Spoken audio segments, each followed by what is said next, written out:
Welcome everyone. I'm Paul Herman with CCLI, and today I get to spend a few minutes with Stu G. You'll remember him from Delirious. Stu G, it's such an honor. Thank you. It's good to be here. Thanks. I love what you do. I'd love to talk to you right now, though, about your Beatitudes project. Right. Fill us in on it. Yeah, so, Delirious was really the job of a lifetime. And, so we were going around the world, leading worship with millions of people for years and years, and I never thought it would finish. Yeah. But it did. And it kind of threw my life upside down. But what I found in that upside down space over the years that I was kind of like tumbling around was that there are so many voices that never get heard, so many stories that never get told.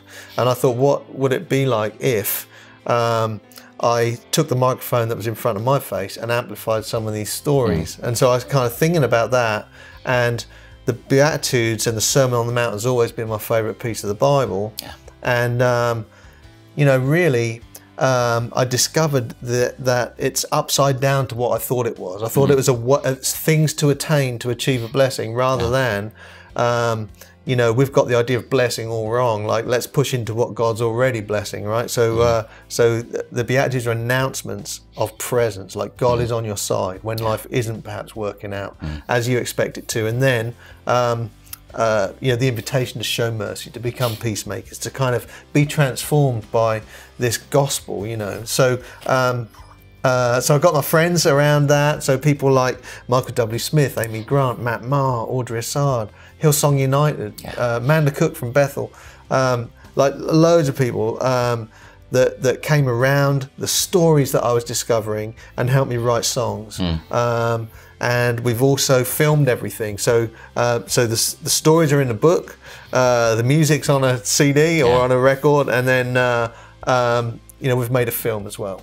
And the film is still to come. Is that right? Film is still to come. It's very imminent, but it's still to come, and it's a real 21st century lens on the themes of the Beatitudes. The stories are all about people who somehow embody the theme in some way. So mercy, for instance, we engaged mercy in the presence of a woman who'd been on death row for 27 years and who had her sentence commuted to a life sentence. And Amy Grant and I sat down with her and listened to her story, asked her what mercy looks like to her, and then we wrote a song called Morning Light for the project. That's the mercy song, based on, inspired by her story. Yeah.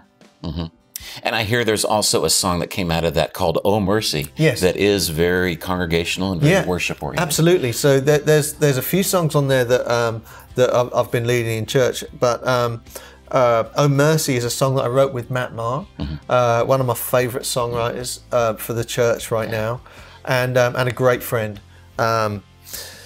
So we were thinking about hunger and thirst. So that, blessed are those who hunger and thirst for righteousness, for they shall be filled. Well, the word that we get righteousness from means righteousness and justice. Yeah. And so it's kind of like, what does shalom look like in my life? And it brought around the question for me, what do I ache for? What is it that I'm hungry and thirsty for? Like, what is a bodily kind of like, I just want this to be different. And so I think there's three areas. I think there's a global ache. So for me, that would be the refugee crisis in the world right now, or those displaced by war. That's something I think about and ache and just wish it was different. And then just communally, like in our town, just near where we live in Franklin, which is really wealthy. There are families so poor that the school system has to feed them.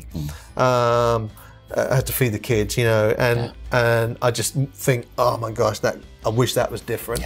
And then there's like the personal ache, so what is the thing that has the power over me, that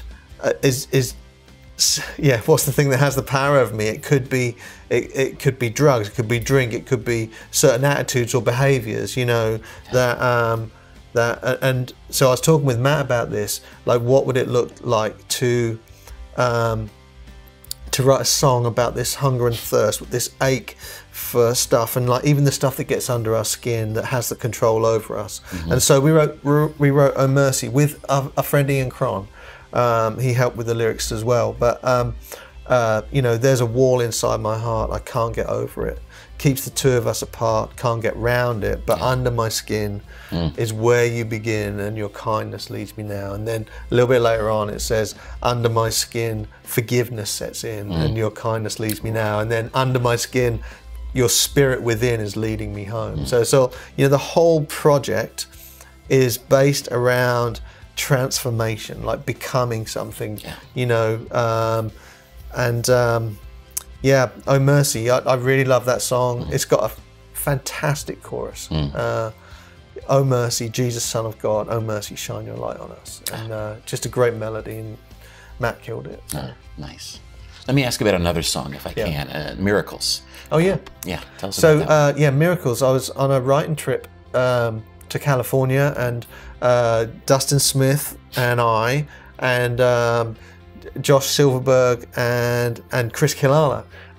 So Chris had this idea, and it really comes from a hard story. You know, he lost, him and his wife lost a baby. And so what does it look like to, from the hardest place you've ever been in, what does it look like to say, I believe in miracles, you know?